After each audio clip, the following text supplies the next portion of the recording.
সুপ্রিয় দর্শকবৃন্দ, শুভেচ্ছা, স্বাগতম। আমাদের চলচ্চিত্রের সঙ্গে তিনি ৪৬ বছর ধরে জড়িত। তাকে দেখলে মনে হয় এখনো ৫০ পার হননি। অনেক গুণে গুণান্বিত তিনি একজন চিত্রশিল্পী, তিনি একজন কণ্ঠশিল্পী, তিনি একজন চলচ্চিত্র অভিনেতা, প্রযোজক, তিনি সুরকার। মঞ্চে দাপটের সঙ্গে তিনি সবসময় অভিনয় করেন, উপস্থাপনা করেন, আমাদেরকে হাসান। তিনি হাসির রাজা টেলিসামাদকে নিয়ে শুরু হচ্ছে চলচ্চিত্র বিষয়ক সাপ্তাহিক আয়োজন আমার ছবি। আমার ছবি চলমান জীবনের ছবি, আমার ছবি বলে তাদের কথা, মূর্ত করে যারা মনের কথা, তারাই বলেন কথা আমার ছবিতে, বিনোদিত হই যাদের ভাবনাতে। প্রিয় মুখ, প্রিয় ছবি, তাই নিয়ে আমার ছবি।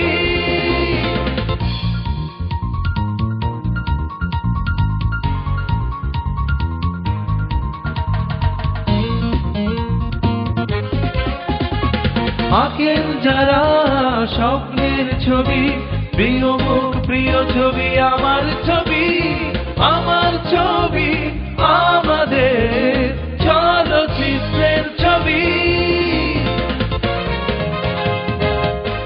১৯৬৬ সাল নজরুল ইসলাম তৈরি করলেন হাসির ছবি, ছবির নাম কারবো। এতে প্রথম পর্দায় এলেন আমাদের আজকের অতিথি টেলিসামাদ। কেমন আছেন? খুব ভালো আছে। বারবার টেলিভিশনে দেখেছি, মঞ্চে দেখেছি এবং বারবার জানতে ইচ্ছে করেছে চলচ্চিত্রের সঙ্গে, সাংস্কৃতিক অঙ্গনের সঙ্গে কি করে সংশ্লিষ্ট হলেন? ছোটবেলা থেকে একটা নেশা ছিল, ছবি আঁকা, গান গাওয়া, অভিনয় করা। তার মধ্যে মাস্টার জিজ্ঞেস করতো যে তুই বড় হয়ে কি হবি? বলে যে আমি ত্রিকোণ শিল্পী হব। ত্রিকোণ শিল্পী মানে অঙ্কন শিল্পী হব, আমি গায়ক হব, আমি অভিনেতা হব। তো এইভাবে হতে হতে মনে করেন যে বড় হয়ে তিনটাই পড়াশোনা করেছি, এই চারুকলাতে, গান বাজনা, ছবি আঁকা, সবকিছু আমার দিকটা ঠিক রেখেছি যে আমি তিনটাতেই আমি মোটামুটি পারদর্শী কিনা আপনার বিচার করবেন। টেলিসামাদ নামটি এসছে টেলিভিশন থেকে। টেলিভিশনের অসাধারণ জনপ্রিয় কিছু অনুষ্ঠানে আপনি কাজ করেছেন। পরবর্তী পর্যায়ে যখন চলচ্চিত্রে আসলেন আপনার নাম রয়ে গেল টেলিসামাদ, এবং টিভিতেও আমরা টেলিসামাদ হিসেবে আপনাকে চিনতাম। সেই সোনালী রঙিন দিনগুলোর কথা কিছু বলুন। মানে সেই সময় যে টেলিভিশনে আমার সবচেয়ে প্রিয় একটা নাটক ছিল যে চাচা ভাতিজা, আমি আর নাজমুলদার বাচ্চু করতাম। মানে আহারে মনে করি সর্বক্ষণ ডিএটিতে পড়ে থাকতাম আমরা, এত প্রেম ছিল অভিনয়ের প্রতি। না যদি আমাকে বলতো যে টেলিসামাদ তুমি 2টায় এসো, আমি চলে যেতাম 10টায়। মানে ওইটা একটা মায়া, বুঝলেন? তা আমার লেখা ছিল নাটকটা, ক্যামেরাম্যান মাহমুদ ভাই ছিল না, ও আমাকে ডাকলো যে সামাদ তুমি এসো। গেলাম, যাওয়ার পরে জিএম টিএম সবাই বসে একটা চা চক্র করলো। বলতে আজকে সামাদের নাম চেঞ্জ হয়ে যাবে, পরিবর্তন হয়ে যাবে। কেন? বলে হবে, তো বসো, চাটা খেয়ে সবাই বলে যে সামাদ তো তোমার মা বাবার দেওয়ার নাম, আমরা তোমার সাথে একটা টাইটেল দিতে চাই, তো টাইটেল লিখবে টেলি, মানে তুমি এত জনপ্রিয়, সেই জন্য টেলিটা, সেই থেকে আমি টেলিসামাদ হয়ে গেলাম। আমার মনে আছে আপনার সঙ্গে টেলিভিশনের সেই অনুষ্ঠানটিতে থাকতেন মুকুর নামে একজন অভিনেত্রী, এবং ডার্লিং এর জায়গায় আপনি দার্জিলিং বলতেন। সেইটা ওই যে আমি মুকুল আমার সাথে, আমি তো বিদেশ থেকে আসলাম, তো হঠাৎ বলছে ডার্লিং, না ডার্লিং ওটা কি, ওটা কি? তা আমি বলি যে ওটা হলো নদী। তো নদীর পাশে ওটা কি? মানে মেম সাহেব তো জিজ্ঞেস করবে, আর নদীর পাশে বললাম যে খাল, খাল, খাল। খাল তো বুঝতে পারতেছি না, কি করি ইংলিশ করে। একটা বাচ্চা ছিল, এই খোকা দাঁড়া, কোন ক্লাসে পড়ো তুমি? বলে ক্লাস 8-এ। খাল ইংলিশ কি? বলে আমি তো বলতে হয়। তা বললাম যে এই ডার্লিং, এই আমি নদীর পাড়ে যাব। তো নদীর পাড়ে গেল, আমি বললাম ডার্লিং, ডার্লিং, ওই যে নদীর পাড়ে যে খালটা, সেটা হলো সান অফ রিভার দার্জিলিং। ও ডার্লিং, তুমি নদীর পাড়ে যেও না, কেদু আছে, ঢুকে যাবে, ক্রেন দিয়ে তোমাকে তুলতে হবে কিন্তু। হঠাৎ করে নাজমুল বলছে এই বেটা কেটা নদীর পাড়ে দার্জিলিং দার্জিলিং করতেছে, এটা এই করছে দার্জিলিং করতেছে। এই এই আপনি কে দার্জিলিং দার্জিলিং করতেছে? খাইছে চাষাই তো চাষাই শুনতে, আরে এটা কেটা, এটা ভাতি যেমন মনে হইতেছে ওস করে কথা কয়। তখন আমি থেমে গেছি, চাষা তুই এর খালি দার্জিলিং দার্জিলিং করতেছে গেলে, ওইটা কে? ওইটা হলো সুফিয়া লরেন এনিটা একবার, মানে আমার স্ত্রী। ও সুফিয়া কইতে পারতাম। এই যে প্যান্ট পরছ, তোর কি শীত করে ফালাইয়া তারপর সিলাই করছে খুলিবা, এরকম টাইট প্যান্ট পরছ। বলে কি করছে? আমি তখন পাং পাং পাং কানে এমনি ক্লাস দূর লাগছে, বললাম তুই পাং, এই পাং মানে কি পান বেছ? না স্যার, পাং পাং পাং পাং করার লগে লগে একটা গান আছে, পাং পাং পাং পাং পাংখা। আমরা জানি আপনি কৌতুক গান প্রচুর করেন, হ্যাঁ, কিন্তু অনেক গান করি, হ্যাঁ। আমরা আপনাকে দেখেছি কিছু অত্যন্ত সিরিয়াস গানও গাইতে। সেই ব্যাপারটি সম্পর্কে কিছু বলুন। আমি ছোটবেলা তো স্টেজে গান গাইতাম, গান কিন্তু কারো কাছে শিখিনি।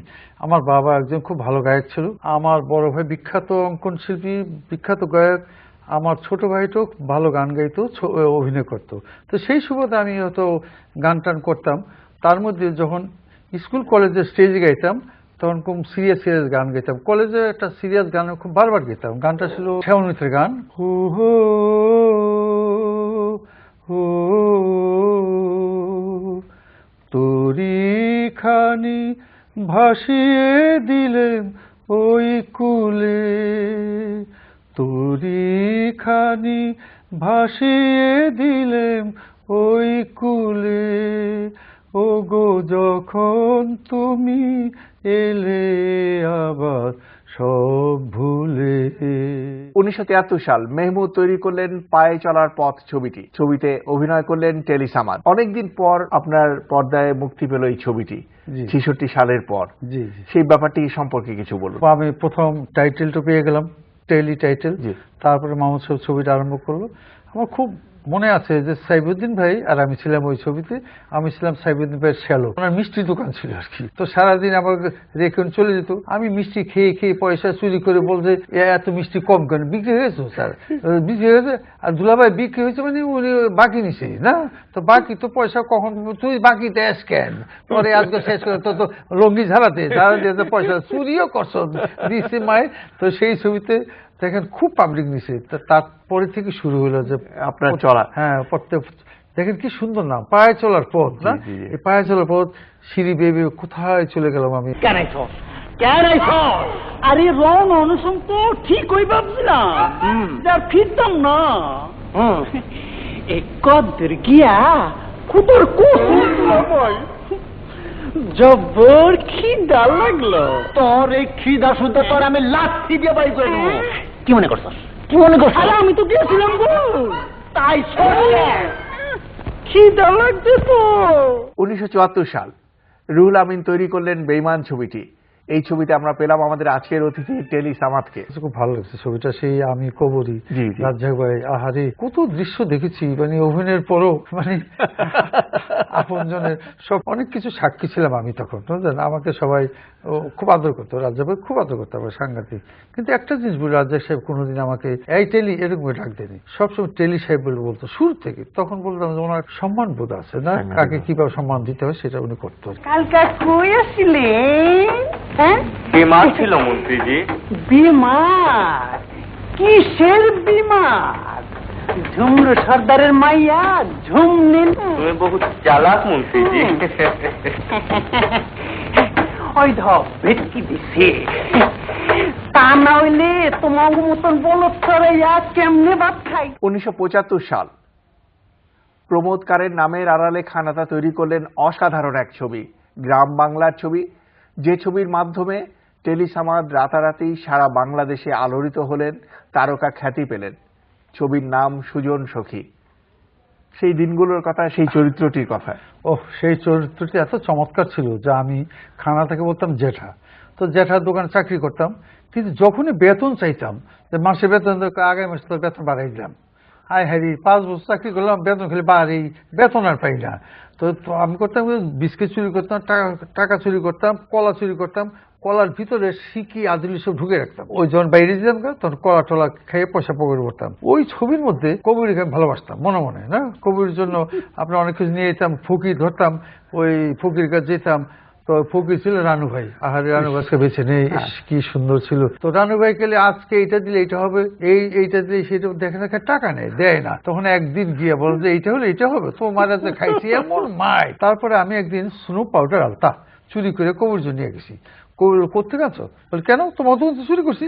বলে আমার দোকান থেকে চুরি করে তুমি আমার দিবা, কি করো, তোমার বেতন দেয় না, বেতন টাকা নিলে দিব কামবে। তো চুরি করে আনলে তোমার সাথে আমার প্রেম প্রীতি ভালোবাসা নাই, তাহলে আমার জীবনটা কি হবে, তোমার জীবনটা ডাইলি ছিল উতরেব। আরে তখন কবুরি পিছে আর সেই ঋতুবর্ণার পিছে গানটা গাইছিলাম, গানটা একটু শুনবো। ডেগের ভিতরে ডাইলে চাইলে উতালি গোসই, আরে সেই উত্তানি মুরে উত্তরাহিলি, আরে সেই উত্তানি মুরে উত্তরাহিলি, শ্যাম প্রীতি আমার অন্তরে, হায়রে শ্যাম প্রীতি আমার অন্তরে। বাটাটা বিছাইয়া মরিচ পিছাইলে গোছো, বাটাটা বিছাইয়া মরিচ পিছাইলে গোছো, সেই পিছানি মরে পিছাইলি, শ্যাম প্রীতি আমার অন্তরে, আহা শ্যাম প্রীতি আমার অন্তরে। আমরা আজকে একজনের সম্পর্কে না জানতে পারলে আমাদের অপূর্ণতার থেকে যাবে। বলুন। আমাদের অত্যন্ত শ্রদ্ধেয় বাংলাদেশের চলচ্চিত্রের অন্যতম অভিভাবক খান আতাউর রহমান। খানাতা ভাই সম্বন্ধে বলতে গেলে আমার সত্যি চোখের পানি আসে, এত ভালোবাসতো আমাকে। আহারে, যখন তার ওখানে অফিস যেতাম, ওখানে বলতো টেলি আসছো বয়, কিছু খাবি? আমাকে না না কিছু খাবো না। না তো কিছু খেতেই হবে। তারপর কিছু খেতাম, তারপরে আমার যদি কোনো অভাব হতো তখন উনি আমার মুখ দেখে বুঝতে পারতো, হচ্ছে টেলি তোর কি কোনো প্রবলেম আছে, কোনো টাকা টোকা লাগবে তো? আমাকে না না লাগবে না। না, তোর মুখ দেখে আমি বুঝতে পারতেছি তোর আছে টাকার দরকার। বিশ্বাস করেন সঙ্গে সঙ্গে ইয়েকে বলতে 5,000 টাকা দাও তো টেলিকে। এবং ওনার ব্যবহার এত সুন্দর ছিল। কখনো আমার গাড়ি ছিল তো আমার বলতো যে কি রে কোথাও যাবি আজকে? বলে যেতে চেয়েছিলাম, কি করি মানে বুঝতে পারছো, গাড়ি নেই। ড্রাইভার বলতো ড্রাইভার তেল ভরে ভালো করে ওকে নিয়ে যাও যেখানে যেতে চায়। তা আমি তো আবার একটু জঙ্গল টঙ্গল পছন্দ করতাম, নির্বিল পছন্দ, চলে যেতাম দূরে কোথাও। সারাদিন আসতে রাত 9টার সময় আসতাম, দেখতাম যে আতা ভাই ও অফিসে বসে আছে। আমার তবে রাগ করে, মাথা খারাপ, তুই যে গাড়ি না আসতো তবে রাগ করতাম না, আমি তো তোকে খুব ভালোবাসি। এরকম মানুষ আর পাওয়া যায় না। আহারে, মানে কি বলবো, এখনকার মানুষরা যে এখন যারা আর্টিস্ট শুটিং করে, বিশ্বাস করে যদি বলে 9টায় আসে 2টায় 3টায়, এইভাবে তো শুটিং হয় না। আর আমরা এখনো আমি দেখেন 8টা 8:30 9টার মধ্যে চলে যাই। তো সবাই বলে এত তাড়াতাড়ি কেন? বলে যে পুরনো অভ্যাস। 1976 সাল মুস্তাফিজ তৈরি করলেন মায়ার বাঁধন ছবিটি। জি, অভিনয় করলেন রাজ্জাক, শাবানা, সঙ্গে পেলাম আমাদের প্রিয় টেলি সামাদকে। তখন এতেশাম সাহেব আমার লোক খুব মানে মিষ্টি মিষ্টি দুষ্টমি করে, মানে এরকম দুষ্টমি যে আমি জবাব দিতে পারি না। চলি সামা, তুই তো বেশ সুন্দর আছিস, তুই একটু ঘুরটো দেখিস বা এবার অনেকে তোর জন্য মানে একটু অন্য আদর করতো। তো সে বলতো, তো ওই ছবিতে পাঠ করেছিলাম, আমার চুল ছিল এত লম্বা, সুমিতা দেবী ছিল আমার মা। আহারে কি সুন্দর করে এদিকে বয়তো বাবা তোর চুলের দেখি, আরে আমার মাথায় উকুন আছে। হ্যাঁ উকুন আছে তো, উকুন হয়েছে, এই করতো সেই করতো। শাবানা ছিল তখন, ওই ছবিতে শাবানা আর আমি ছিলাম। তো ওই ছবির কথা মনে পড়লে সুমিতাদির কথা মনে হয়। আরে সুমিতাদি, মুস্তাফিজ সাহেব না, অনেকেই আজ আমাদের মাঝে নেই। অনেকেই নেই। লাইলা আমাকে কল করেছে। বলো সিস্টার বলো। সরি, তোমাকে তো আবার সিস্টার বলতে পারি না, যা বলতে পারি তা আবার মাদার সামনে বলতে পারছি না। তবে বলি, এই বাড়িতে আসার পর থেকে তোমার ডাক শোনার আশায় কান পেতে বসে আছি। 1976 সাল আমজাদ হোসেন তৈরি করলেন নয়নমণি ছবিটি। নয়নমণি মানেই ফারুক, নয়নমণি মানেই ববিতা, এবং সেই সঙ্গে বলতেই হবে নয়নমণি মানে টেলি সামাদ।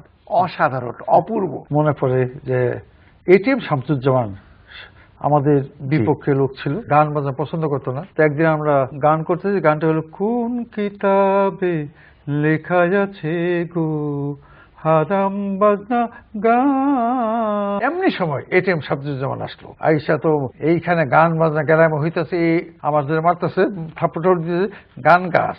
তোরা তো চুল ছেড়ে পড়ে। আমি বললাম, হ্যাঁ ও অসুখটা মানুষ,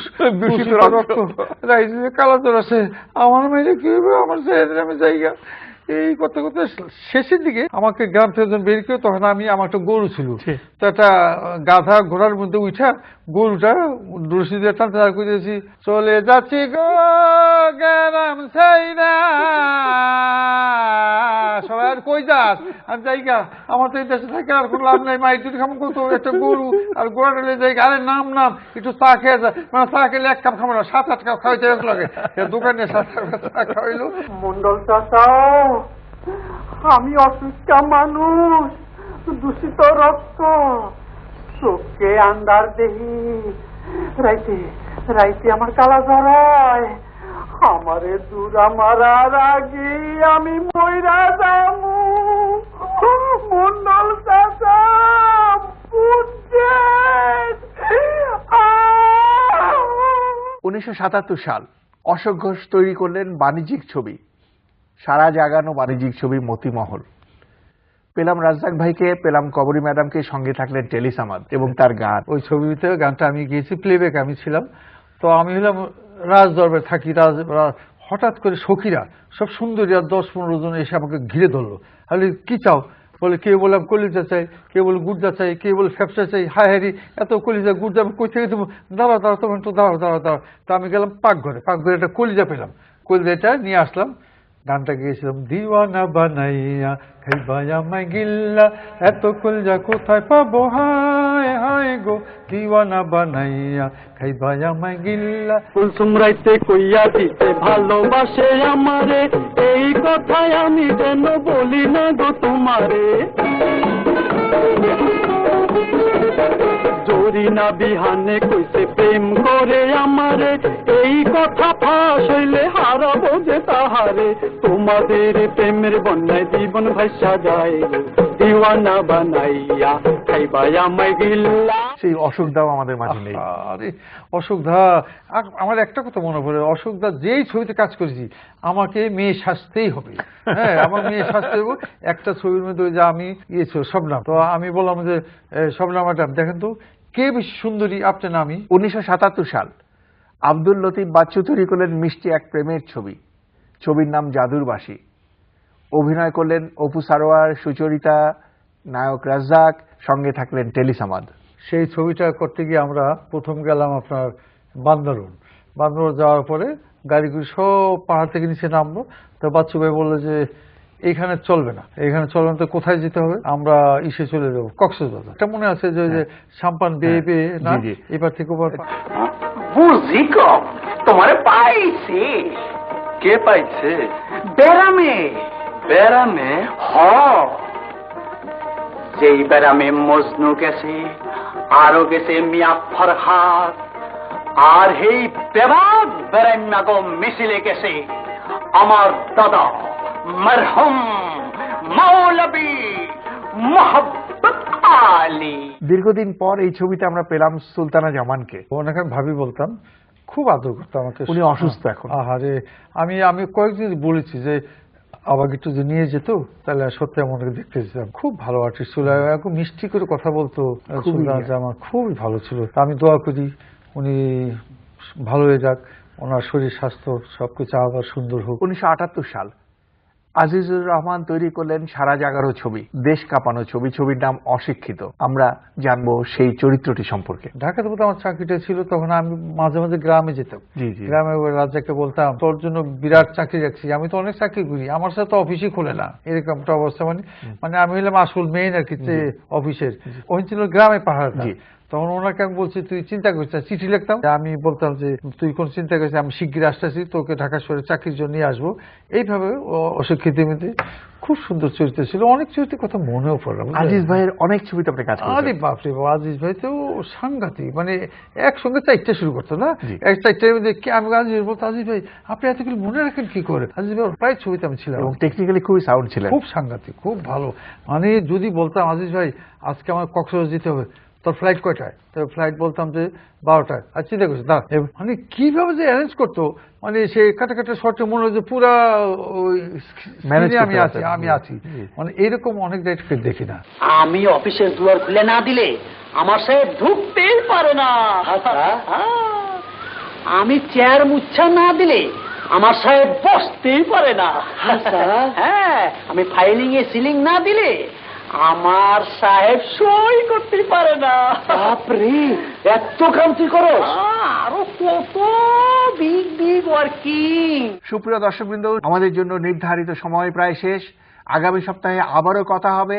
কথা বলবো আমাদের আজকের অতিথি টেলিসামাদকে নিয়ে। কাগজের গুটি ভবনে উড়ে অগোচর, কাগজের গুটি ভবনে উড়ে অগোচর, সেই উড়ানি মোরে উড়াইলি সাম্পিরিতি আমার অন্তরে, বাবা সাম্পিরিতি আমার অন্তরে।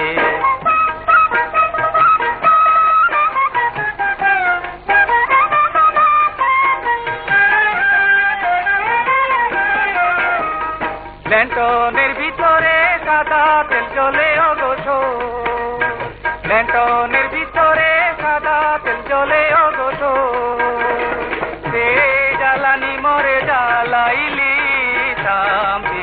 আমার অন্তরে, আহা শান্তি রীতি আমার